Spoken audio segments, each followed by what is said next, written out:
राधे राधे गुरुजी। राधे गुरुजी, पहले तो ये बताइए, आप तो बताते ही हैं कि एक पत्नी का कर्तव्य क्या होता है और एक पति का कर्तव्य क्या होता है, लेकिन कोई आपकी कथा ही नहीं सुने। और पत्नी को सबसे पहले उठना चाहिए, बच्चों का, पति का, सबका ध्यान करना चाहिए। और हमारे बच्चों को सनातन के खिलाफ अगर उसके पिता ही भड़का रहे हैं तो कैसे हम अपने बच्चों को संभालें? कहाँ है आप? नहीं, वो तो आपकी कथा भी नहीं सुनते हैं। वो हमको लेके शादी के बाद ना कभी मैके आएंगे, ना ससुराल जाएंगे, ना हमारे साथ समाज में जाते हैं, ना अपने माता पिता को पूछते हैं। हम जिंदगी अकेले 11 साल दोनों बच्चे को पालने के लिए मैके में रहे। उसके बाद स्वयं हम जमशेदपुर दोनों बच्चों को डेरा खोज के स्वयं वहाँ आए। क्या करते हैं आपके पति? टाटा स्टील में, टाटा माइनिंग में है, उड़ीसा में। उनको कोई मतलब नहीं, ना हमसे मतलब, ना दोनों बच्चों से। और ऐसा नहीं है कि वो पीते हैं या खाते हैं या किसी और नारी से उनका कोई संबंध है।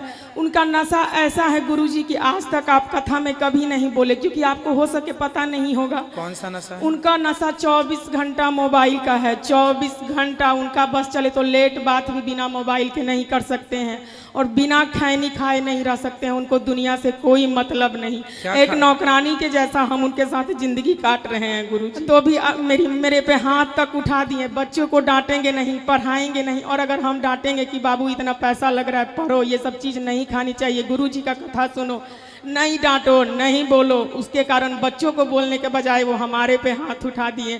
और ऐसी बात है जो हम पूरे लोग के सामने आपसे नहीं बता सकते हैं। आपकी कथा है जो हमको आज तक जिंदा रखी है गुरुजी। हम उतनी दूर से हम अकेले ही आए हैं, स्टेशन पे छोड़ने तक नहीं आए, 1 रुपया तक हमको नहीं दिए। क्या एक पति का यही कर्तव्य है? और हमको दुनिया का ना कोई अच्छे कपड़े चाहिए, ना गहने चाहिए, हमको बस पूजा का सामान और पूजा और भगवान ही हमारे लिए सब कुछ है। अगल बगल किसी से हमें कोई मतलब नहीं।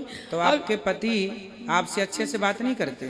नहीं, उनका कहना है कि हम तुमको दुदकारे, हम तुमको बोले, हम तुमको मारे, लेकिन तुम हमारे पैर पर हो, तुम हमारे अधीन हो। बहुत पुराने ख्याल के हैं। और जबकि हम MSc किए हुए हैं, NTT किए हुए हैं, और लेकिन हम ऐसी जगह में हैं। हम शादी से पहले जॉब भी करते थे, लेकिन अब वहाँ टाटा स्टील के सिवा और कोई कुछ है ही नहीं। तो हम वहाँ क्या करें गुरुजी? बच्चों की भी शिक्षा, हमारे बच्चों को, वहाँ क्रिश्चियन का स्कूल है, आपको पता होगा। जो टाटा के सबसे जो रजत टाटा है वो क्रिश्चियन ही है। और हमारे बच्चों को यीशु क्रिस्ट के बारे में बताया जाता है, राम कृष्ण के खिलाफ भड़काया जाता है। और जब हम बोलते हैं कि नहीं, हम लोग बंदर के संतान नहीं, हम लोग तो ऋषि मुनि के संतान है, और ये चीज़ हमने भागवत जी में पढ़ी भी है। आपकी हर बात सत्य होती है, लेकिन नहीं, अगर वो कभी बैठेंगे भी तो बोलेंगे मम्मी का बात मत सुनो, वो हम लोग बंदर के ही संतान है, वो छोड़ो, जो साइंस का आता है वो सुनो। हम कैसे अपने बच्चों का भविष्य सुधार? हमारा दुख देख के हमारी बहनों ही बोला कि तुम यहाँ आओ, तुमको नौकरी मिलेगा, लेकिन क्या करे गुरुजी, हम अपने बच्चों को छोड़ के कैसे जाए?